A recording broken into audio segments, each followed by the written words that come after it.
I always had this morbid curiosity in all obscure games. Of course, there's always a chance the game is like complete ass. I could play something new or good, but the answer is no. I don't have to. So here we are again, the consequences of my own actions once again striking me back. My mistake this time being once again a video game by the name of Clive Jericho, an FPS to release in the year 2007 on PS3, Xbox 360 and PC. It was published by Codemasters and developed by Mercury Steam. Truth be told, I knew this game for the longest time and always wanted to play it, but never got around to it. The concept itself been interested enough to live brain-free in my brain for many years. The other part of my interest being the main on the title, the man himself. Clive Barker is a well-known director and author, Hellraiser being his most popular creation. On the video game side, he got this other thing, Undying, really good game, underrated even, that deserves its own video. Unfortunately for Jericho, this one didn't sell well nor was well received, so plans for a sequel were scrapped, and Mr. Barker never worked on a video game ever again. So here we are, nothing else to do but to stop stalling. My curiosity remains unpicked and my masochism unsathed, so here I go. This is Clive Barker's Jericho. To make it easier for me, I'll explain the backstory that is centered throughout the game before anything. So spoilers! A fair warning for the 10 viewers that watch this. Before Adam and Eve, God created a being made of both light and dark, so powerful that God, out of fear, decided to scrap it by sending it to the abyss and started anew, creating humankind, giving the species two sexes, feelings and love. The being called the Firstborn has then sought vengeance by trying to break free of the seal. In 1930s, a branch of the U.S. Chaplain Corps called the Department of Occult Warfare, specialized in the occult and the arcane arts, was created. One of its most high-ranking officers being Arnold Leach, recruited in 1962, but after being contacted by the Firstborn, he leaves the DOW, causing numerous terrorist acts to gather enough energy to break the seal with his organization, the Brotherhood of the Dark Embrace. He is marked for assassination, and in Operation Virgil, supposedly assassinated. 20 years after this conundrum, and this is now where the plot of the game starts. An abnormally large energy source is detected in the ancient seat of Al-Khali, the perpetrator of this being Arnold Leach himself, which has harnessed enough energy to break the seal. To receive the breach, a DOW squad called Jericho is sent to Al-Khali, led by Commanding Officer Ross, our main character in this sense. Jericho is consisted of a diverse and inclusive group of 7 members. Ross, the most normal one of the group. Rollins, a priest so unorthodox that he doesn't deal with children. Delgado, a Latino guy that made a pact with a fire demon, and as every other multilingual character after him, he has the annoying trait of mixing both languages in a sentence. Besting my ass, puto! Get the fuck out of my head! Church, the weeaboo, reminds me of Wraith from H.P.'s Legends. Black, a character which her main trait lingers in the subtle mentions that she is a lesbian.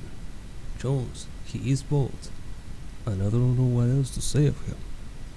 Gold, the tech savvy that checks every box of the tech savvy trait. Cole, I need you to do some extreme data recovery. You up to it? That depends on the level of temporal distortion experienced at the site in relation to the event horizon of the breach itself.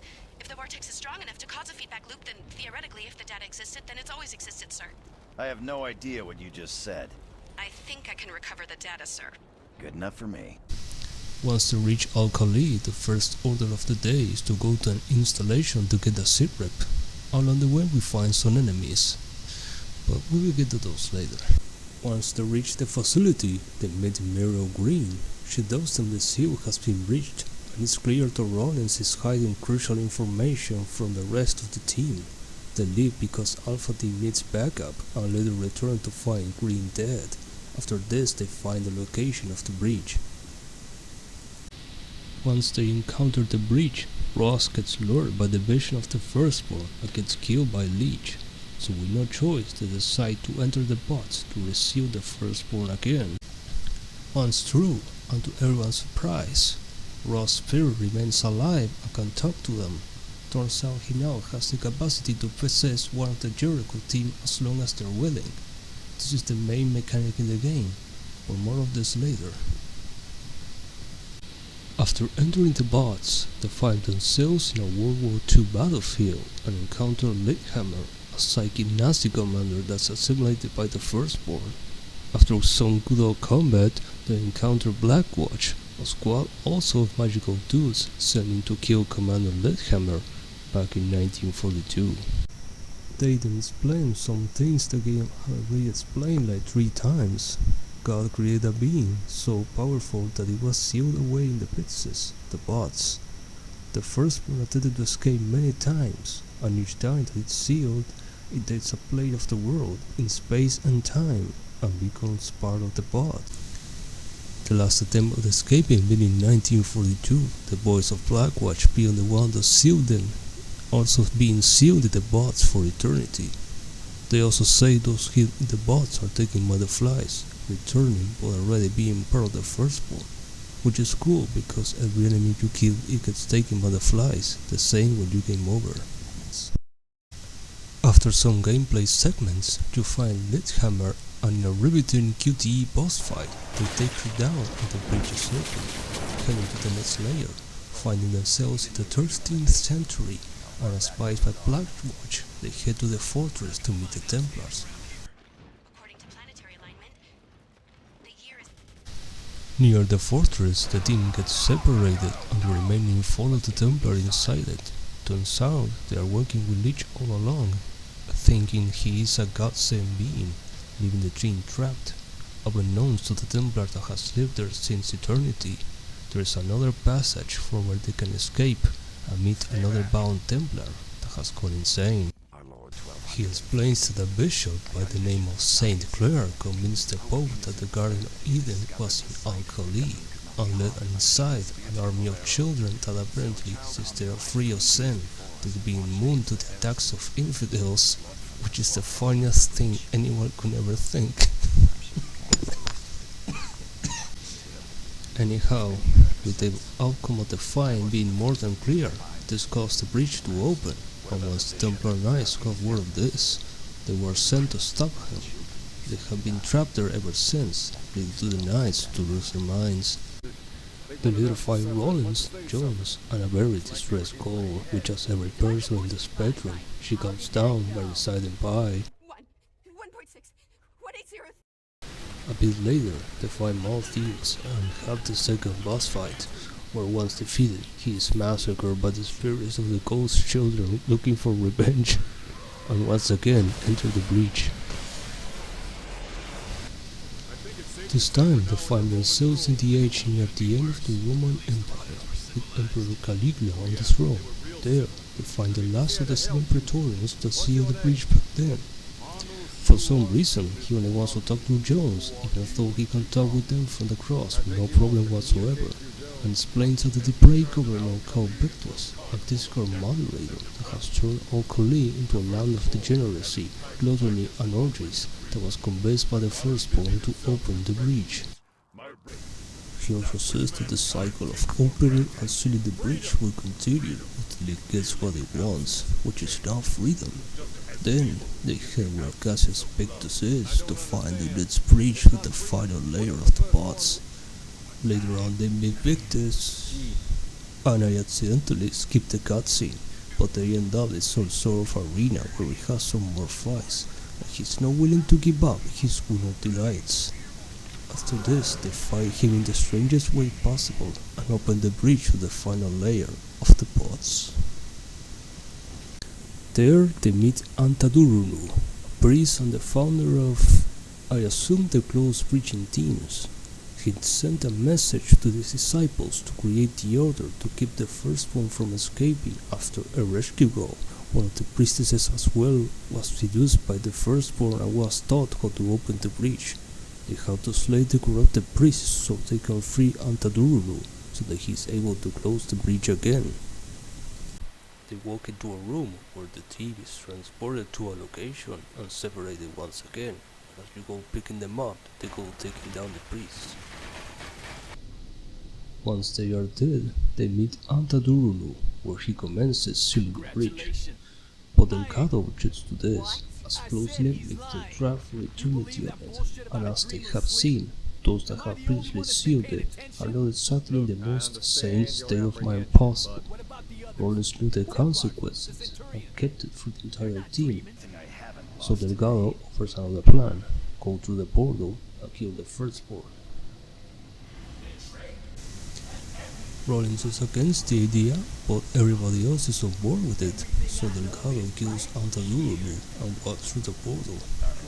There, they finally encounter the firstborn, a leech impaled against a wall, seemingly betrayed by the firstborn. It says that with the power of the group, it will be finally able to escape. Then, as they are looking for a witness, it kills Cole and Jones, and the fight starts. But their deaths are not in vain. Turns out, the super powerful being that everyone is scared of, it's super easy to kill. You just have to use the power of the character that is currently possessing, and there is a repeat, and that's it. They beat it up, then Leech, as revenge against the firstborn, grabs it and sends it towards the light, killing it as the gates start to crumble. The Ross says the last powerful line of the game, and end up in the middle of the ocean as the game ends.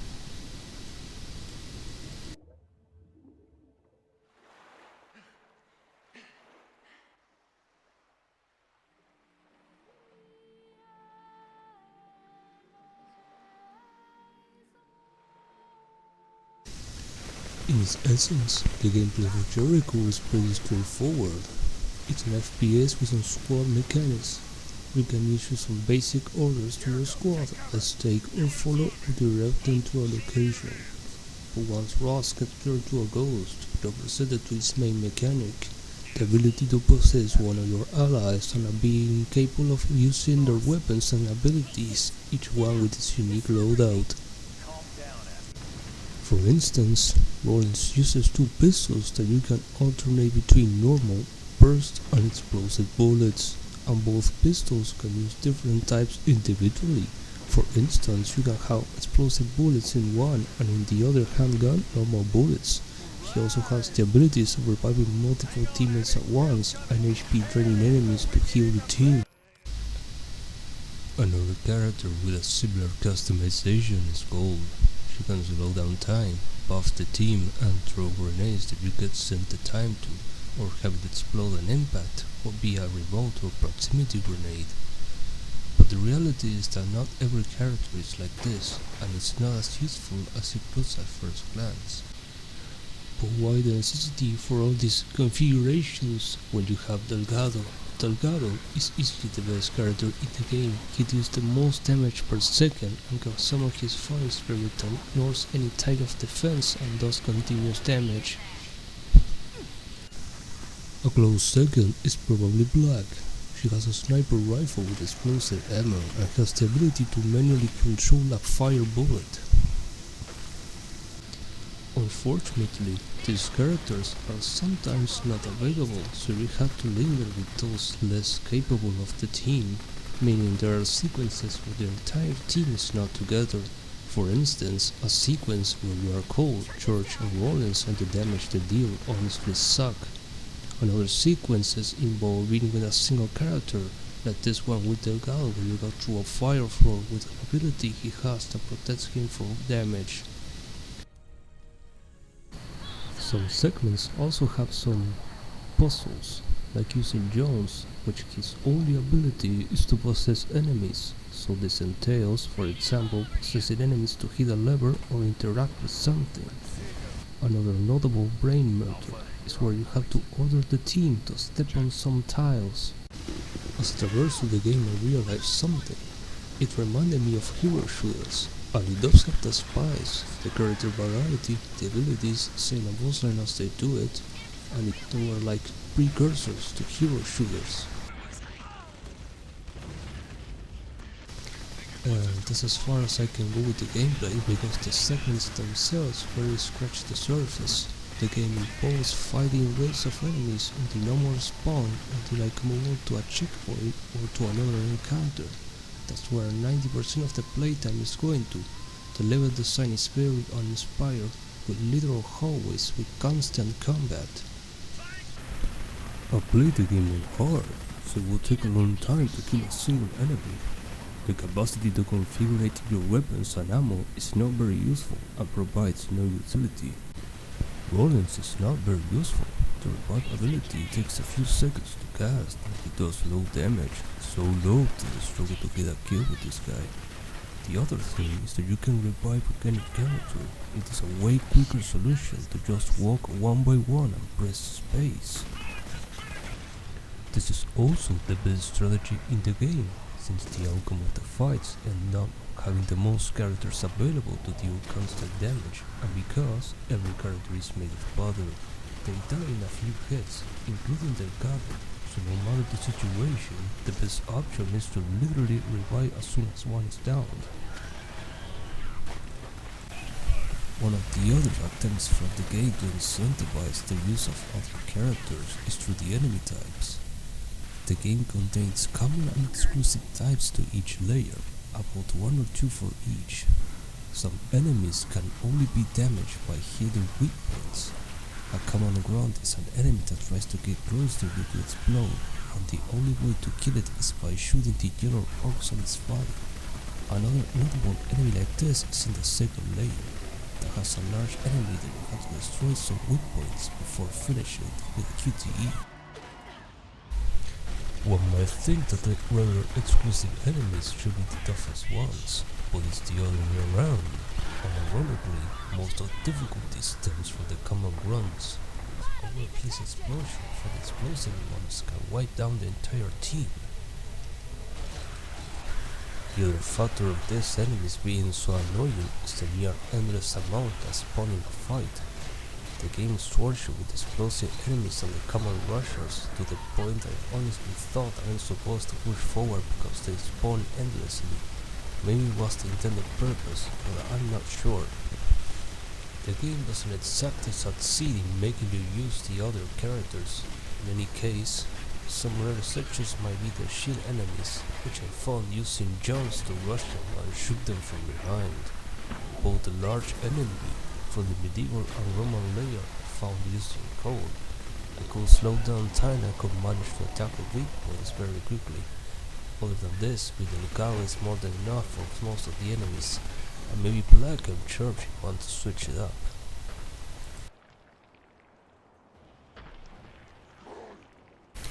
As for the bosses, much of this doesn't change. The Bishop St. Clair might be the hardest one. He has a shield and an explosive attack that take down a lot of the team or even wipe it. Victus is barely even a fight, and the bosses in the last leg of the game are using Jones to reveal the weak points, but that's pretty much it. The final boss has to be the biggest letdown. When it's good and uses your powers against you, the disappointment stems from the fact that you are told your tiny game is so powerful and everyone including God is afraid of him, only for it to be a puzzle fight that has very little capacity to kill you in the fight itself. Once you find you have to use the power of the character that is currently possessing, there is not much else, he is done. The game is about 4 hours long, and there is very little it can offer once you are done. You can unlock character-specific lore in the extra section by clearing some requirements, like killing 50 enemies with Delgado's Fire Demon, or beating levels without game overing, among others. I have zero incentive to do this. Oh, and also you can call a phone number to unlock some cheat codes. In conclusion, the game had potential, but we don't have explanation for some things, like why the firstborn little Ross, Clive succeeded in making something really interesting story-wise, Graphically, the game holds up rather well for a 2007 game, and although there is little to say about the characters, you can still tell how close the team is. However, as interesting gameplay-wise it is on paper, the level design will almost lack of it, and the very low necessity to explore it stops it from achieving its potential. The game likely suffered in its development. It was probably developed with very little time and had to be rushed to reach its release date. I think Mercury's team could have made something really good, which they have the capacity for. Lords of Shadow is a really good game, and they proven themselves from what I heard to make some really good stuff with Metroid. Hopefully, Clive Barker comes up with another idea for a video game. His last attempt was one called Demonic, but unfortunately it was cancelled. A new Hellraiser game was announced with his own name on the title, but I don't know if he's involved. Either way, I suppose it's worth taking a look at Jericho, at the very least. I enjoyed my time with it mostly. Officially, you can't get it digitally. Unofficially, I'm sure you can find it. Anyway, I think that's it for now. Later.